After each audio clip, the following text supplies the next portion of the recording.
Unit 7. Finance. Track 37. Do you think you could describe what you do in 10 words? I evaluate investment proposals and assess their management teams. And how do you think your personal assistant would describe you? Determined, a bit insensitive, but with a sense of humour. Did you ever predict you would end up where you are today? No, I've ended up a great deal richer than I ever imagined. When I was a young lad, I had no idea what I wanted to do, and someone advised me to go into private equity.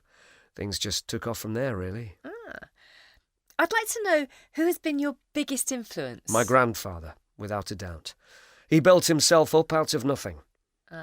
And can you tell me, what's the worst job you've ever done? Oh, working in a motorway service station.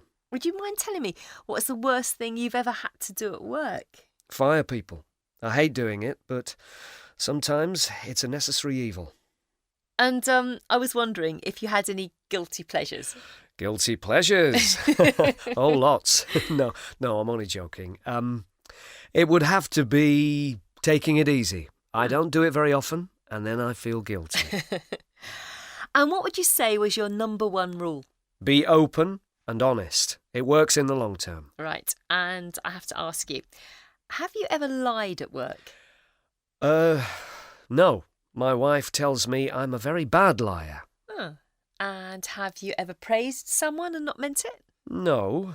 Though a woman once threw a cup of coffee at me during her investment proposal, so she probably wished I had.